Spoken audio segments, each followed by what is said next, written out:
हैं आप, तो जब भोजपुरी के गाने सुनी सामने खेसारी जी आपके अपोजिट में थे, तो अब भोजपुरी आपको कैसा लग रहा है? क्या आगे आने वाले और भी जो गाने होंगे उनमें आप साथ में नजर आएंगे? एक्चुअली मेरे को पहले भी अच्छा लगता था। एक सर का सॉन्ग है अब जा जा जा जा जान, तो मैं सबको तब से जानती हूँ। तो ऐसा कुछ नहीं मुझे किसी भी सॉन्ग से पहले भी बहुत अच्छा लगता था, अभी भी अच्छा लगता है। बस थोड़ा सा जो सर के डांस वाले वीडियो होते हैं ना, वो थोड़े से मेरे लिए थोड़े से अलग हो जाते हैं, बहुत मेरे लिए टफ है।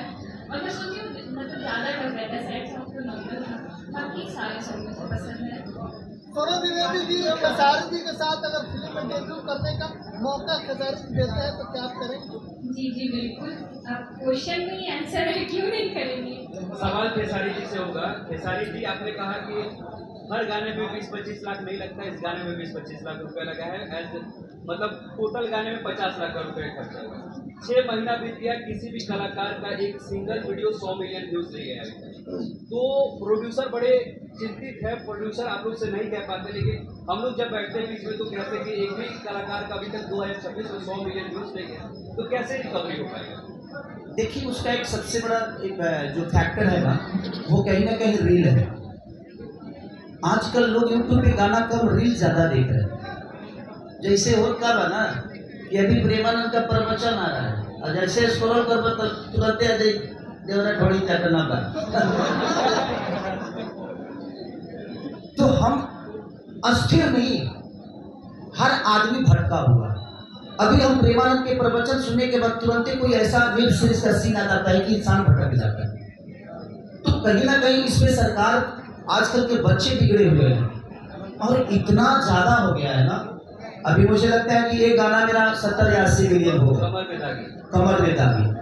उसके बाद से मेरे गाने भी 2-3 ही है इधर, कम से कम 15 गानों में 4-5-6 गाने ऐसे होंगे जो 50 मिलियन अभी टच किए।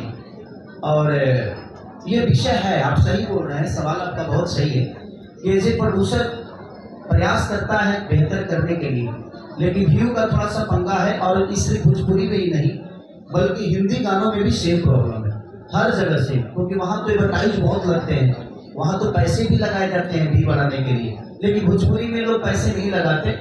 एक ऑर्गेनिक व्यू जो जाता है वो जाता है, और बहुत सारी लगाती भी हैं जो बड़ी बड़ी कंपनियां हैं। बट अब ये बेचारे इतना खर्चा करते हैं कि अभी कहाँ पैसा बचल बजट लागो।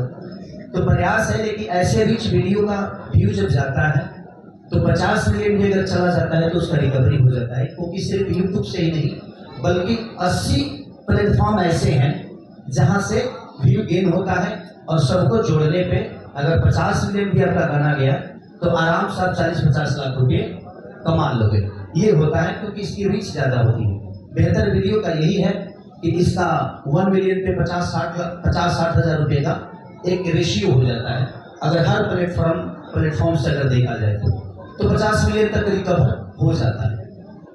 एक बार डोली में गोली मार दे, पहले वाला थोड़ा सुना सकते हैं? पहले वाला 4 साल पहले वाला तो याद आ रहा है आपको? कि तोहरा संगे खिंचावल फोटो फाड़ दे,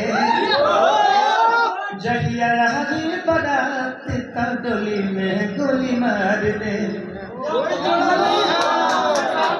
भैया, प्रोड्यूसर साहब से सवाल रहेगा कि खेसारी भैया को आपने किया है, तो आखिर क्या दिमाग में आपको आया? खेसारी भैया को किया है